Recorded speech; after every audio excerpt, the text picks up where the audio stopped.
क्या कहना चाहेंगे आज के प्रोग्राम के बारे में? तो बड़ा अच्छा लगा आज यहाँ पर पहुँच के। जितने भी हमारे देश के लोग हैं, हरियाणा के लोग हैं, उनसे मिलने को तो हमेशा दिल करता है, चाहे विदेश में रहते हैं। इसका मतलब ये नहीं कि हमारा दिल अपने देश से, अपनी मिट्टी से नहीं जुड़ा है।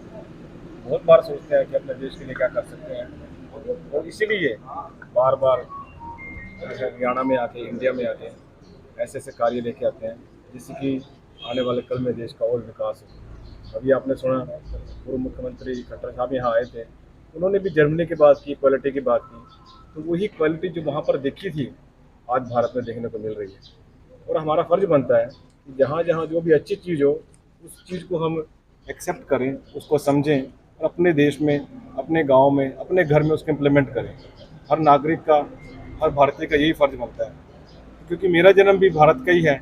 जब मैं 9 महीने का था तो जर्मनी चला गया था। तो मैं अपने उस फर्ज को निभा रहा हूँ, क्योंकि मैं चाहता हूँ कि यहाँ पर जो भी मेरे भाई बंद हैं, उनको भी ऐसी फैसिलिटी मिले जो कि फ़ॉरेन में मिलती है। इसीलिए मैं यहाँ पर एक इन्वेस्टर की टीम के साथ लेकर आया हूँ। मेरे साथ मिस्टर तिवारी भी हैं, जो कि फॉरेन काउंसिल फ्रैंकफर्ट के डिप्टी चेयरमैन हैं। मतलब वहाँ जो भी फॉरेनर्स रहते हैं उनको रिप्रेजेंट करते हैं ये। तो ये बिजनेसमैन भी हैं, इन्होंने होटल्स बनाए हैं वहाँ पर अपने। अभी जलंधर में होटल बनाया है, जर्मनी में होटल बनाया है। तो इस हिसाब से ये चाहता हूँ कि यहाँ करनाल में, हरियाणा में भी वो इस चीज़ का इन्वेस्टमेंट करें। इससे फ़ायदा यहाँ की जनता को होगा, यहाँ पर काम की ज़रूरत पड़ेगी लोगों को, यहाँ पर इन्वेस्टमेंट होगा। और दूसरे जो मेरे साथ और इन्वेस्टमेंट करने के लिए आई हैं, पोलैंड से भी लोग आए हैं, जो कि एक हॉस्पिटल, मेडिकल फील्ड से हैं, हॉस्पिटल क्रिएट करते हैं। उसमें भी आने वाले कल में हम चाहते हैं कि यहाँ पर इन्वेस्टमेंट हो और लोगों को एक अच्छी फैसिलिटी मिले। क्योंकि काम हमें क्वांटिटी का नहीं करना है, हमें काम करना है क्वालिटी का। इसलिए आज यहाँ पर ये कॉन्फ्रेंस हुई थी। इससे पहले भी कोई इंडिया में इन्वेस्टमेंट हुई है आपके आपके माध्यम से? हाँ, यहाँ पर काफ़ी स्टूडेंट एक्सचेंज प्रोग्राम चल रहे हैं, जिससे कि हम बच्चों को विदेश में यहाँ पढ़ाते हैं, उनको वहाँ जाके जो भी स्टडी करते हैं उनका खर्चा उठाते हैं। तो वॉलेंट्री टाइप पर ये प्रोजेक्ट्स चल रहे हैं। तो वही चीज़ें हैं जो आने वाले कल में हमारे देश को अच्छी की तरफ, प्रगति की तरफ लेके जाएगा। तो वो काम एक्चुअली चल रहे हैं और उनको आगे बढ़ाना है। इसीलिए तो बार बार यहाँ आते हैं, उन चीज़ पर काम करते हैं। आज क्या की नाम जो है आपका? आज की जो मीटिंग हुई उसमें क्या आश्वासन दिया आप अपना मुख्यमंत्री साहब ने, एक्स मुख्यमंत्री? उन्होंने यही कहा है कि जैसे पहले भी हम मिलकर काम करते रहे हैं, वैसे भी आगे मिलकर काम करेंगे। और हमारा तो यही है कि एक दूसरे के साथ मेल मिलाप से, एक दूसरे के साथ एक डिप्लोमेटिक रिलेशन बनाने से दोनों देशों को फायदा होता है। हम भारत से चीज़ें सीखते हैं, और जर्मनी से जो चीज़ अच्छी लगती है वो भारत इम्प्लीमेंट करे। तो मैं तो अपने आप को एक एक ऐसा माध्यम समझता हूँ कि एक ब्रिज की तरह है, जो एक दूसरे को मिला देता है। क्योंकि मैं हूँ जर्मन पॉलिटिशियन, राहुल कुमार मेरा नाम है। मैं फ्रैंकफर्ट पार्लियामेंट का मेंबर हूँ जर्मनी से। तो वहाँ पर हम यही सोचते हैं कि जो अच्छी चीज़ें हैं जर्मनी की, वो भारत में भी इम्प्लीमेंट की जाए। यही मेरा उद्देश्य रहता है हमेशा। Thank thank you. से आगे थे। लेकिन हमारा जो प्रदेश बना उसमें से लोग लगा कि सुधार हो सकता है। वरना तो हमारा स्थान 2014 से पहले 15वां और 16वां स्थान होता था, इन्वेस्टर यहाँ आता नहीं था। आज यहाँ इन्वेस्टमेंट के लिए लोग इसलिए आते हैं, तो हम कोई कठिनाई नहीं आने देते हैं। सिंगल एक विंडो सिस्टम के माध्यम से, और 45 विभागों की नहीं, 19 विभागों की क्लियरेंसेस 45 दिन के अंदर अंदर उनको करके देते हैं। छोटे बड़े इन्वेस्टर बहुत आ रहे हैं, खास करके जीटी रोड के आसपास, गुड़गांव में, फरीदाबाद में। क्योंकि फरीदाबाद का भी जेर एयरपोर्ट नजदीक होने के कारण से वो भी एक स्थान जो है अच्छा बन गया। गुड़गांव का पहले से है। चंडीगढ़ के एयरपोर्ट के नाम पे से पंचकुला बहुत लोग आ रहे हैं, और हिसार में भी नया एयरपोर्ट बन रहा है। हिसार के आसपास के लोगों ने अपने बिजनेस को आगे बढ़ाने की शुरुआत कर दी है। तो पूरा हरियाणा धीरे धीरे करके और इन्वेस्टमेंट के नाते से लोगों को एक प्रकार का सुहाना साल बना। मोदी जी की रैली होने वाली है करनाल में, कोई बड़ी रैली होने वाली है? करनाल की रैली पहले अमित शाह जी की तय हुई थी, लेकिन अब वो रैली जो है 20 या 21 को होगी। और प्रधानमंत्री जी की 18 तारीख को रैली वो सोनीपत लोकसभा में गोहाना में है, जहाँ सोनीपत के लोकसभा में के लोग और लोकसभा के लोग आएंगे। इसी अम्बाला में उनकी एक लोकसभा की रैली है, उसमें भी लोग जाएंगे। हमारे यहाँ भी अमित शाह जी की रैली तुरंत जो उस समय। सर, कुमारी शैलजा ने कल एक ट्वीट भी किया, पोस्ट भी आई उनकी तरफ से कि आपके भतीजों ने सिरसा में कांग्रेस ज्वाइन की है। इसके ऊपर क्या स्पष्टीकरण है, क्योंकि आपने पोस्ट के माध्यम से मना किया हाँ, सर। पहली बात तो मेरा कोई भतीजा सवाल नहीं है। ठीक है, खट्टर कास्ट होने से हर कोई भतीजा बनना चाहे तो बनता हो, बेशक बनता हो। मेरा कोई भतीजा वहाँ नहीं है।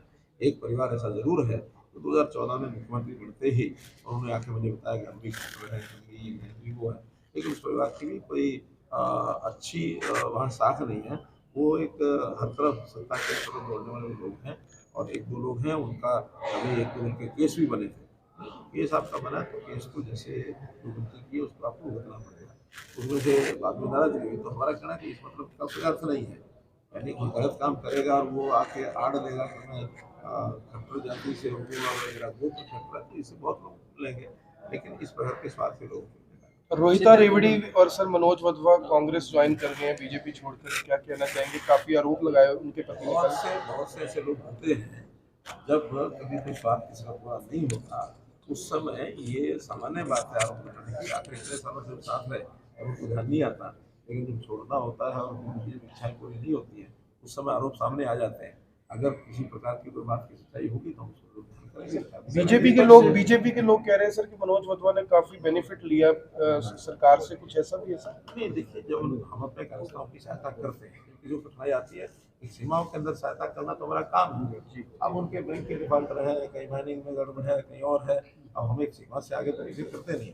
सीमा के अंदर सहयोग करना हमारा काम होता है, और हमारा कार्यकर्ता नहीं होता तो सीमा के अंदर तो संकट में कोई आता है, नॉर्म्स के हिसाब से मदद करने का काम मेरा हमेशा रहा है। लोकसभा क्षेत्र के कार्य काफी एरिया हो चुके हैं, थोड़ा अभी हुए हैं अब, लेकिन अभी तक मेरा पूरा जो यानी अलग अलग विधानसभा में जाने का जो कार्यक्रम बना हुआ था, कल वो कंप्लीट हुआ। विधानसभा ये कंप्लीट हो गई है। अब हम मुख्यमंत्री और मैं क्वेश्चन है, विपक्ष ये आरोप लगा रहा है कि ये चुनाव कॉन्स्टिट्यूशन को खत्म करने का चुनाव है।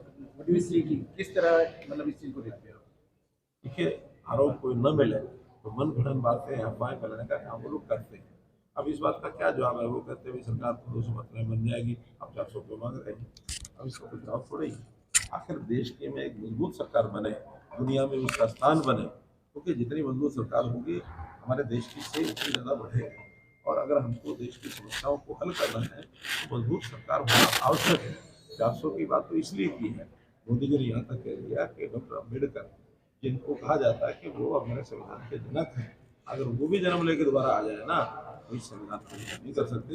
ये देश संविधान से चलता है, और संविधान कोई आज का बनाया ऐसा नहीं है। संविधान की जो मूल मर्यादाएं हैं वो सब वही हैं। हाँ, संविधान में 100 के लगभग संशोधन कांग्रेस ने भी किए हैं, 20-25 वाले आने पर भी हैं। तो जैसी आवश्यकता होती है संविधान में संशोधन होते हैं। संविधान खत्म होगा तो देश कैसे चलेगा? संविधान खत्म नहीं हो सकता कभी भी नहीं। अरविंद केजरीवाल आपने टिप्पणी कल हरियाणा विपक्ष के लोगों को आरोप लगाने का उनका काम है, करते रहेंगे। ये तो जनता ने देखना है कि उनके आरोप में कितना दम है। जो आदमी भ्रष्टाचार में आतंक डूबा हुआ है और जिसके बारे में कोर्ट्स ने भी कह दिया है कि शराब घोटाले के अंदर इससे बड़ा घोटाला नहीं हो सकता जैसे दिल्ली में हुआ है, तो जो खुद फंसा है वो दूसरों को करेगा तो जैसा कहते हैं ना कि शीशे के महल वाले दूसरों को पत्थर नहीं पैदा करते। धन्यवाद।